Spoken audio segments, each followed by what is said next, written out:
Shalom, sebelum memulai hari ini, mari kita dengarkan Morning Wisdom. Menjadi saksi Kristus adalah tugas utama bagi kita orang percaya. Ketika Tuhan Yesus memberikan amanat agung, Dia berkata, "Pergi jadikan semua bangsa muridku." Kemudian di Kisah Rasul 1 ayat 8, "Kalau Roh Kudus turun ke atas kamu, maka kamu akan menerima kuasa."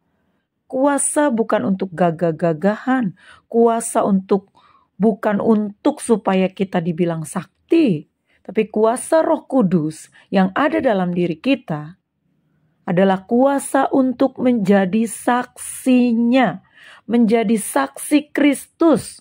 Mulai dari Yerusalem, Yudea, Samaria sampai ke ujung bumi. Artinya menjadi saksi itu adalah satu hal yang harus kita lakukan.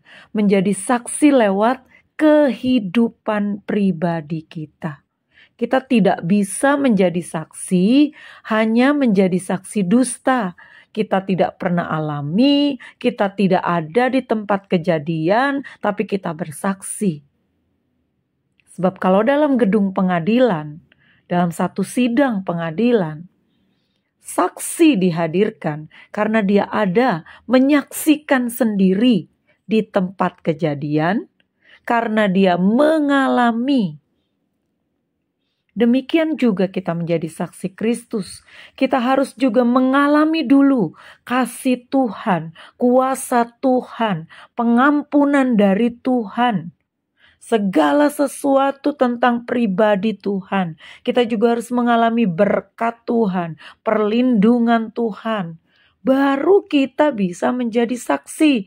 Kalau tidak, kita hanya menjadi saksi dusta yang menyemburkan kebohongan. Kita bisa berkata, "Oh iya, saya mengalami kasih Tuhan, saya merasakan kasih Tuhan." Tapi kita tidak pernah mengalaminya sebenarnya. Kita hanya dengar dari orang lain.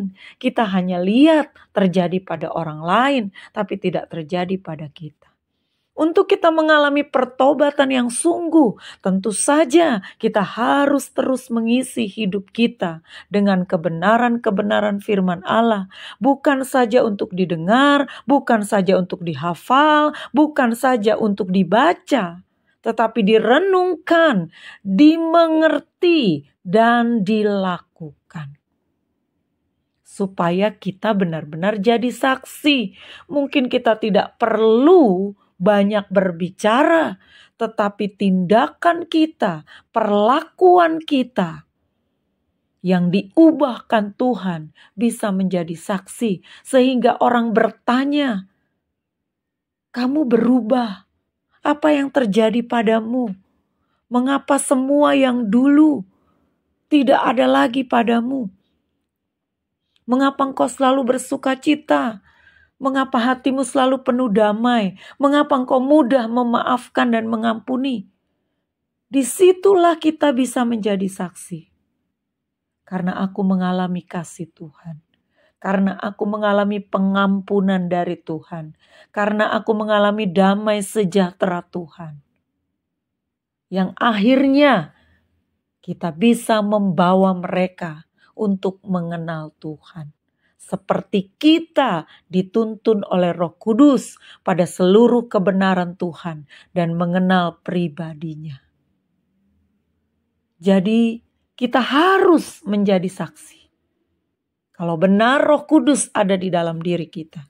Kalau benar kita sudah bertobat sungguh dan firman itu kita lakukan. Seharusnya kita menjadi saksi Kristus. Selamat pagi. Tuhan Yesus memberkati.